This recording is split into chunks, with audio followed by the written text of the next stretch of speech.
All right, we're here at Goozdolphin Racing, catching up with Aaron Goadsby. Firstly, Aaron, welcome to Campbell's Comments for the first time. Thanks, Paul. Pleasure to have you here. We've had a good morning. We've had a great day, and I must say this is pretty comfortable here. I've got the chairs, and we've got the wall behind us. You're looking after me. We're doing our best. The only thing is you don't have a beer, but we'll probably have one for you this afternoon once we get everything done. You can have as many as you like. Everyone that knows me knows that's not a worry at all with me, so there's no problems there. Firstly, mate, just out of Singleton, not known as a trotting establishment, I suppose, if you like, as a trotting area, Singleton, but beautiful part of the world. Yeah, it's nice. I was born and bred in Singleton, and my father was born and reared in Singleton, so there's a bit of history there. And yeah, we're 2 or 3 minutes out of town, but it's secluded. There's one road in and one road out here, and it's nice and quiet. And people can come out, and the horses are out of the mainstream life of the hustle and bustle of Singleton as much as it can be, and it's a mining community. But yeah, we're happy where we are, and we're setting it up how we want to do it as we go. You are. It's a beautiful little setup. You'll be wrapped when it's finished. You've got no doubt about it. But work in progress. But you're saying there before, basically, the horses win. You invest back into the property, and you can show it's starting to come along nicely. Yeah, it's coming along good. And like I said, I had Takara Truffle there, and her winnings and percentages. They put the tanks on the horse sheds, and the water is for all the horses. When she was winning for us, we were in the drought then, so that was good. And last year's yearling sales, we had good results, so that paid for the treadmill and the generator and the gardens that you're seeing today. And yeah, hopefully we can have a good sale this year, and that'll pay for another couple of sheds that we got there. The piers are laid, and yeah, we're ready to go. Do you enjoy, we'll get back to your racing stable in a minute, but do you enjoy the selling, like while we're on it? You're selling four fillies this year, actually you've got a couple in Bathurst as well, which we'll touch on later on when we come back, but 2 in Sydney, 2 going to the Sunshine Stars. Do you enjoy the yearling sales side of things, because you are now a racing stable? Actually quite love it. The first broodmare I bought was a filly called Halcyon Franco, and she goes back to the Holmes Hanover family. And Charlie Camilleri, who basically taught me a lot of what I know today, he said if you can get the right broodmare, it's as good as buying a house. So I've sort of put that back into how I've gone about it, and the breeding side and the selling side, I've always tried to keep it different to the racing, and that's why we've got a different market for what we've got. And basically the yearlings are all for genuine sale. I think I've sold every yearling that I've ever put my name to, and we want to continue to do that. This year there's a couple of fillies that they're going to bring good money, and don't want to bring them home, but if we have to bring them home, we will. And in the same breath, we're actively got the book open, and we bought a filly at each sale last year, and yeah, we want to go there and yeah, keep them separate, but at the same time, yeah, I do enjoy it. Yeah, we've got to get that message across, because people they'll see Goozdolphin Racing purchased. So why is he selling? But it's the business, and it's how you actually purchase because you're sold, if that makes sense. Like, because you're able to sell a couple of horses, then you can purchase and change up your lines. That's sort of the way you go about it. Yeah, it gives us cash flow, and the families I've got, well, I can then go and buy into other families, whether we buy fillies or we've got owners here where we do a lot of fractional ownership now, and they'll take smaller shares. So it's just finding the right dollar amount to what the budget is for them. And we've had a bit of success with what we bought last year, so we want to carry that on from the racing side. But from the breeding side, I have bought into some good families and bought them simply as investments, and run that business separate, run the books separate behind the scenes. And yeah, that's just the way I've tried to do it. And people that say, they're just buybacks or whatever, they're not, because I sort of want to race and breed as 2 separate identities. And there's quite a few people in that same boat, and we want to make sure that people can get that message across there. And I mean, if people want to ask you about it, just come up and ask you. Don't speculate, he doesn't sell them, or there's a reason for him selling. Having seen the 4 fillies going through today, I'm not actually sure why you are selling them, because they're crackers, aren't they? Yeah, and that's been tossed up as well, and people go, well, why don't you keep one of those families? But at the same time, and we've had a bit unlucky time this year with the mares and the foals, and we've lost a couple, but in the same breath there's always the next one coming through, so we can always keep one later on. And if the ones we're selling are doing a good job with another trainer, well, that's making me family and making more dollars, so that keeps the cash flow going for when we're buying and selling moving forward. some really nice stallions represented the two best for as long as we can remember in Art Major and Bettor's Delight. Standout stallions, both of those. Both have thrown lovely fillies, have their little stamp about them too. The Art Major, she's got a certain presence about her. The Bettor's Delight filly, she's just all Bettor's Delight. And people say, oh, what do you mean? But that big girth, good shoulder on her, and beautiful attitude. Actually, all four of them had a lovely attitude too. Yeah, and we put a lot of time and effort into them from when they weaned right through to when they come in on sort of Boxing Day or thereabouts. We fed them up big. We want them looking good. We want them as good as they can be. And like you sort of alluded to, I'm prepared to spend the big money on my service fees, and with the right mares, we're getting the right results. We had good sales last year, and that's sort of why do everything full hog or, full power and, try to get the results. Two Stay Hungry fillies. One will be going to New South Wales. One's going to Queensland, or the Sunshine Stars. They look like, from my point of view, doing the yearling videos today, just professional horses to deal with. I mean, we talk about Bettor's Light and Art Majors, and everyone will say, they're so great to work with. The two Stay Hungry fillies, they just fitted straight in, didn't they? They do, and they look a treat. Even though they've sort of got the Sun Beach cross, they haven't got the Sun Beach strong head or big head or however you want to put it. They're sort of more athletic, and they're very good conformation-wise horses, and, we think they'll do a good job. Obviously, he was a bit of a throw at the stumps, being first season when we went to him. So, hopefully we get the results. And, they're both nice fillies, like you said. Gets spoken about a lot. Do you like that Sun Beach cross? Yes. Yeah, it crosses back with your Bettor's Delight and your Art Majors, and it's just strong. And continues to get strong, doesn't it? Like, it just, there's Captain Treacherous speaks for himself. You've got Down by the Seaside, they're up about. Captain Crunch, they're up about.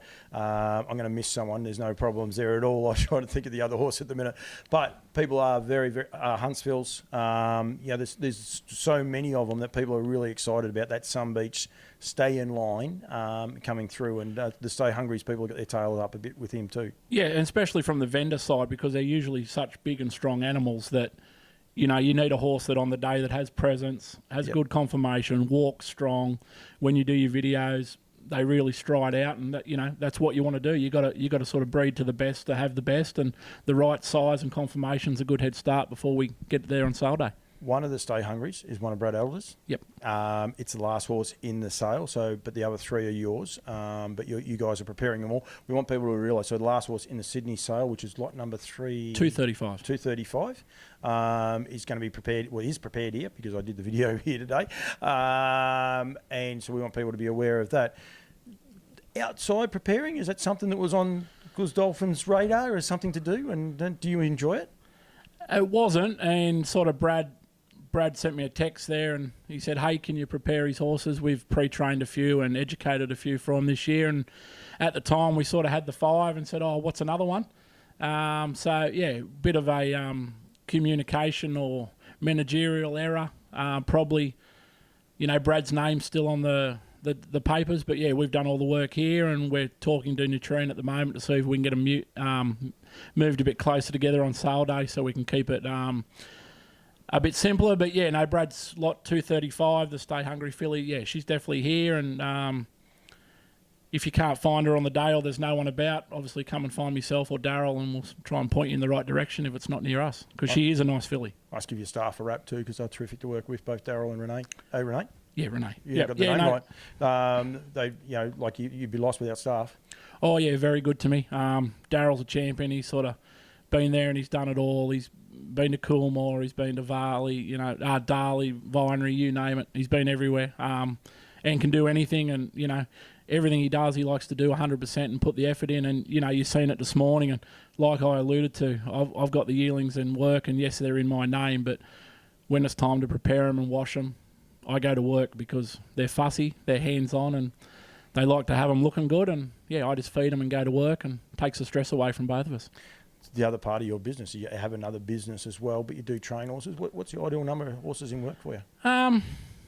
When I sort of moved here, I sort of had 3 or 4 horses, and then when got into business there with Mark Jones, and we had probably 10 or 12, and then the numbers have been strong from there. And at the moment, we've sort of got 12 to 14, and I think, build it and they will come. And with the facilities we've got, I think there's another 3 or 4 coming next week. And, we've actually sort of closed the book as such, because I don't want to put too much pressure on the staff. And, I'm sort of running this business as well, and then running the transport business, and I don't want it full on for myself and turn it into a chore, because it is my out and my enjoyment. And these guys who work for me, we like to get in and work the horses and get the job done, and Daryl and Renee prepare the yearlings, but at the same time we like to let down and enjoy ourselves. And last weekend we had some owners and neighbours and everyone just come over for a beer on Triple J Hottest 100 day, and just a good chill out. So I don't want to burn the staff out, I don't want to burn my horses out, and I don't want to turn it into a boredom or a business where people are feeling terrible about waking up of a morning and working horses. I want them to enjoy it, so that's how we treat it. It's a great way to have it, actually. It's a great philosophy. You must be wrapped. You've got a great wall behind you. You've had some really nice horses over the journey. The way this year started off with, though, two 2-year-old winners already. We're only 1 month into the season and only had, I don't know how many 2-year-old races we've had, but to already have 2 chalked up, you must be wrapped in that.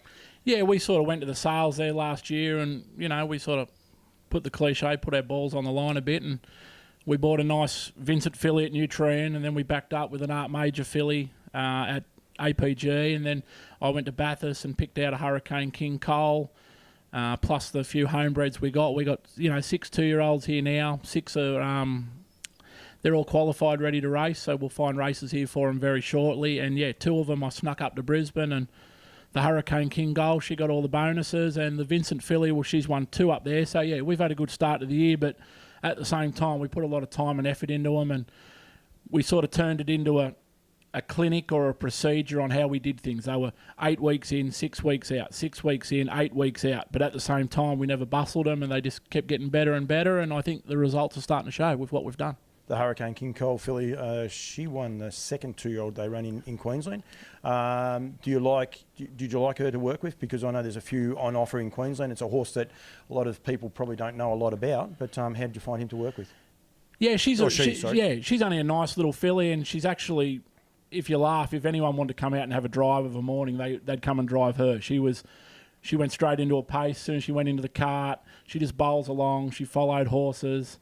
And as I said, anyone can come and drive her. I sort of took the punt and bought her myself without, confirmation was okay. She was small.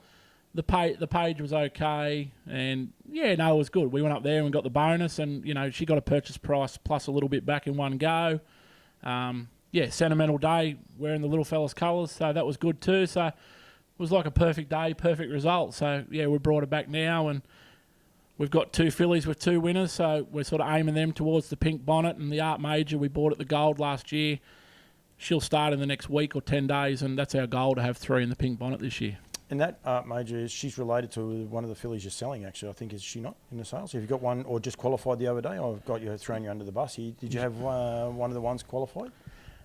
The Art Major out of Maxwell's Pride. No relation. She's Maddie Days last year. Good. But, she's a beautiful filly, and even though the others have got the runs on the board, I really think that in time, mightn't be this prep, but I think in time she'll be a nice filly. Bathurst, so I touched on there that you've got 2 going to Bathurst, and you basically only started them. There's no point doing too much video work or photo work. But are you looking forward to the Bathurst Carnival? One, you're going to have quite a few horses in there, plus you're going to be selling a couple. You're looking forward to this sort of, and then maybe the new era for Bathurst, getting in along with Nutrien? Yeah, I think it'll be a good sale, and obviously Nutrien and their professionalism will only add to that with horses bringing more money. The race series incentive is very good to go there, and the extra sale, whether you're a little bit slower getting your horses ready for Sydney or they're not quite as strong, well, Bathurst gives you the second option. And from a carnival-wise, I've probably gone up there, I don't know, the best part of the last 15 or 16 years, probably 12 of those more on a social level. But, we've had a few good results over there over the years. And this year it looks like, we've got 6 2-year-olds ready to go, touch wood. Couple of older horses and a 3-year-old plus the 2 yearlings to go. So we'll have a busy couple of weeks up there, but at the same time we'll kick back and have a good time. You won't have any fun? Won't enjoy it at all. That's what we want to do. It's going to be a serious sale, but it's going to be a great atmosphere. And I think it's going to be a lot of fun. It's going to be a very busy month for people buying, selling horses, and we want them to be able to enjoy themselves. Magic Millions is going to be something else. And then to go back to Bathurst, and it's just a great club there, how they look after people, and it's going to be a great weekend. Yeah, it always is. Good time at Bathurst, and Denny and even Marianne, there's never a problem getting tickets, or if you need anything done up there, from a social side or just having a day out, they do it good. And I'm sort of put my hand up and enjoy going there. And yeah, it is a good time. It's always been a good time, and I'm sure it will be for many more years to come. Quickly before I let you go, how many horses we own in New Zealand at the minute? What do we got over there? Well, you got to think a bit. I thought you might have said to me, "I know we've got none. We've got them all here," but no, you got a couple. No, we've got a couple. Got a couple coming over. We've bought in the last fortnight. They're coming over in the next couple of weeks. Brendan Micallef, who's sort of come into the stable this year with his BPM syndications, he's looks like he's got another one for us, or another one, and I bought myself another one this week. Got a filly there with Mark McNamara going to the sales, NZB sales, out of Champagne Franco. So yeah, hopefully that'll bring a good result, and obviously the book's open. If there's a nice filly there to improve our breeding, that's where we'll go as well. Okay, look, and you got everything going. You're even better than me. You're looking after all my the sponsors and everyone involved. Yeah, fingers in pies everywhere. Keeps us busy. It does indeed. Right. Anyone wants to get in touch with you about your 4 fillies that you've got? Happy to take phone calls. Happy to invite people to come here and have a look at them. Yeah, that's not a problem. Numbers in the book, and obviously a lot of people know me, or we're going to know me after today. But yeah, give us a call or come a look. Obviously, we've got all the photos and videos there, which will go up in time. And yeah, I think Darren Ray's trying to organise a bus tour for the next fortnight. So I encourage everyone to get on board and come and have a look. We've got potentially the horses up at Rainbow at Markham's, and then down to here over to Rodney Mercier's at Karma there, and finish at Darren. So anyone from Sydney or abroad that wants to have a look at probably 20 or 30 good yearlings ready to go, I encourage to come have a look. Nice relaxed day, and we're going to have a barbecue and a beer while we're bullshitting along about them. When you're going along, nutrienequine.com.au, you'll see the online catalogues. Sales start 3rd of March in Sydney. They sell on the 5th. Miracle Mile Day in the middle, so it's an inspection day in the middle. We're not going to try and take on Miracle Mile Day. It's a big time for harness racing in New South Wales. We then go to Magic Millions on the 11th and 12th. Back on the 19th, back to Bathurst, but that's the Sunday, so I'll go back 2 days. Friday the 17th is semi-finals so it's a great night. So make a weekend of it at Bathurst and enjoy their hospitality and their festivities. And then we go to April 1 through 3 at Melbourne. It's coming around very, very quickly, guys. Guz, that's what they call you, isn't it? Guz? Yeah, Guz. Yeah, yeah. So thank you, mate, for giving me 5 minutes of your time. Good luck at the sales, and I look forward to seeing you, mate. Hopefully we see you selling them for a good return and buying, putting your hand up and reinvesting, because I think that makes everyone happy then. Yeah, so yeah, thanks for coming out today. We've had a good day, and yeah, hopefully we have a good sale, and yeah, anyone that can get along to any of the sale and purchase one, yeah, don't be afraid to, because everything's going forward. No, thank you very much, mate, and look forward to seeing you shortly. Righto, thanks, mate.